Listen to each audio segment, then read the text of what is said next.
I'm Tom Vasel. Welcome to the Dice Tower, and today we're doing another video called Lookback. This is where I look at reviews that I did 1, 5, and 10 years ago around this time period, and I tell you what I think about them and if there's been any change in my opinions on them. Now, today's video, there are no games from 10 years ago. I wasn't full-time Dice Tower 10 years ago, so I wasn't always doing reviews each week. But let's get started with last year. First of all, I took a look at Paradise Lost. I hated this game. It was a mix of Clue and Tokaido and just everything in the kitchen sink thrown into this to make a very lackluster game. That being said, they just came out with their next game, Unforgiven, from the same designer and all, and I really like that game. So just goes to show you.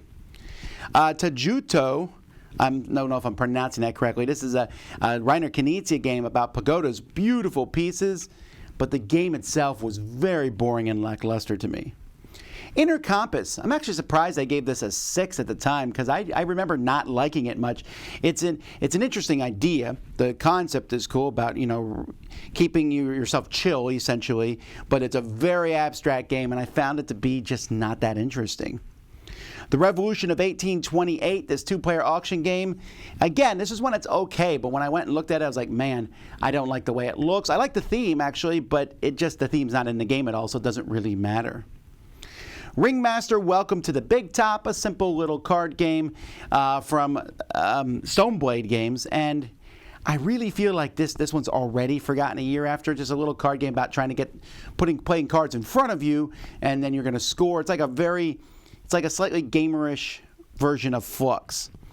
Narwhal Free For All. This is a kid's game about getting stuff on the narwhal's horns. Good for kids.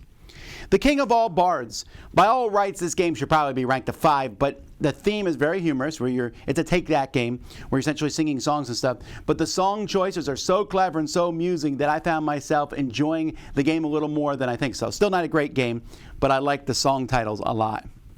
Top Gun. Man, talk about a decent game mixed with a terrible game. The volleyball part of this, which I don't even know why it's in the game, other than there was that. It's a famous scene from the movie, but it has nothing to do with piloting. And in this game, it does. Makes no sense. I hate the volleyball portion of it. So I dropped my rating a point, or half a point. Dice Upon a Time. This is a nice little fairy tale style game. This one is for families. It works okay. A War of Whispers.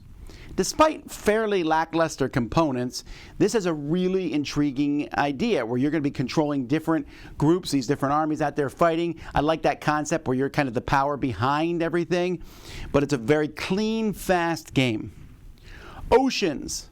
Boy, talk about a game that I thought would be one of the top games of the year. I really like Oceans. I think I like it better than Evolution. And I wonder why it's not doing as well, at least critically. It's not on many top 10 of 2020 lists. And I think partially because it's very similar to Evolution, although the theming of it's fantastic and the art is gorgeous. Sorcerer City. This would have probably been higher if the components looked nicer and if the box was smaller. And it has a few small problems in which, well, one player... you have to kind of pause the game and explain what new tiles are when they come out. Despite all that, I enjoy it. I like this. It's kind of a real-time game, although the real-time's very minor because you usually have plenty of time to do everything you want.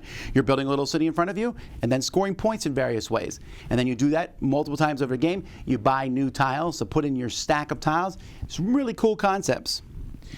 In the Hall of the Mountain King, this one has amazing components, and it's a solid game of building tunnels here with dwarves and then trying to pick up jewels. But one of the coolest things about it is the cascading resource dwarf tree.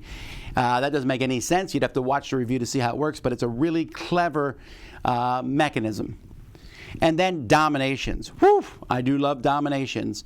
A civilization-style game, which is very loosely themed. It's essentially a big, giant card engine building game, which has tons of different options, so many things to do, and I really, really like it. It is actually one of my favorite games I've ever played. All right, 5 years ago, 20 games, here we go. Spy Alley Jr., horrible. Spy Alley is passable. They took the junior version and dumbed it down so much I would not play this with kids. Horrible Hex is, you should not put the word horrible in the title of your game. It's too easy, especially when the game's not good. This is like, ooh, it's chess, but you're placing hexes down. Terrible components, boring game. Ninja All-Stars. I wanted to like this game so much because it had really cool ninja miniatures, and having little chibi ninjas fight each other sounded cool. But it's so convoluted, and the combat is just I really dislike the combat system. Zombies First Cheerleaders. This is a decent gameplay, and I didn't give it a approve because I hated the theme. And I've realized now that I really hate the theme so much I've dropped it considerably. I don't care how decent the game is, I despise this theme. Besieged. So this is an interesting one. This is a game from, Command published it, but it's not technically one of their games. And this was one of the first games where I played where I realized that, first of all, they're making cooperative games much, much harder these days. Secondly, it has lots of cool miniatures and stuff, but the rule set was very much bleh. The game is almost too difficult, and you don't really have a lot of options. It's very lucky. There's a lot of problems. Now, supposedly there's a revised set of rules out there, but too late for the game, honestly. You got to go by those original rules, at least for the original impressions. Age of Steam, I took a re-look at that, so it's a 6 now, while it was probably once a 10 the first time I played it, but as time comes by, many, many more rail games have come out, including one I'll be reviewing next week that have just really replaced Age of Steam for me. Mod X, this game looks like it came out in the 70s, using X to make different patterns. Yeah, it's okay. Resistor. And yes, there is a dash at the end of that for whatever reason. This is it's a two-player game where you're flipping cards to create a line. I found it amusing. It's not a game I'd want to play time and time again, but I got a little bit of fun out of it. Open Sesame. It's a push-your-luck memory game. Some of you have already rated it a 1 based on that. I found it to be okay. I took a look at Modern Art. I was taking a look at a lot of classics 5 years ago. Modern Art, an auction game. Again, another one I really liked when I first played it. But one player can really throw off this whole game, and that kind of drops it to a 6 for me. Ra. Now here's one where don't kill the messenger. For me, I understand this is a very highly rated game. It's some of people's favorite games. This one is almost good for me. I like a lot of the concepts of it. I like the Ra. The tile draw is a little luckier than I want it to be. I can play it. I can have a good time. But I just found for myself that it's just not a game I want to play all the time. It's hard to kind of quantify exactly what it is, and it keeps it from being great for me or even very good. But it's decent, and it's very well designed. Cat Tower. This is about stacking cats. There's a ton of these games out there nowadays, hence the slight dropping. Tumult Royale. This is from the Toybers, and Claus Toyber, one of the designers, and his grandson. He designed Settlers of Catan, or Catan now as it's called. This is more of a kind of a speed style game where you're trying to build stuff and you can get greedy, but if you get too greedy, it comes back to bite you. I enjoyed this, but I think I'm one of the few people who did. Food Fighters. This is a very light card game, and it's, I think, the game that put kids table board games on the map for me. Nowadays, when they make a game, it's kind of like an event. This is one of the first ones, and it really showcased Josh Capel's art. It's a fun theme. Voila. This is a circus-themed game about stacking blocks and then doing really funny little mini games with them. I found it highly amusing. If you want to play a silly party-style game, this is it.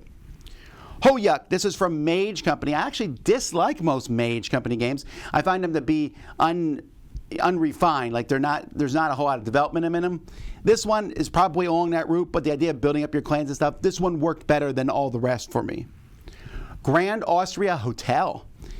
You might think 7.5 is low, considering these are some of my favorite designers, but it is so slow with 4 and pretty slow with 3. And I heard that they're fixing that in the expansion and stuff, so I'm very curious to see how that will work. I really like the game, though. It's a fun game. I just wish it went a little faster. Nautilus Industries. Wow. When I did this list here, folks, I forgot about this game. It's only 5 years ago. It's like a stock market style game. Some interesting aspects to it, but I don't know. I just forgot about it. Steam Time. This is one it seems like everyone else has forgot about. A big box Cosmos game from Rudiger Dorn. Really cool theme, steampunk theme, building airships, doing cool things. You can only go to certain spots on the board based on where you've gone earlier. Great concept, cool thing. This is one I'd like to try out again. And Star Wars Rebellion. Yes, I know, I dropped it here a bit. Let me explain why.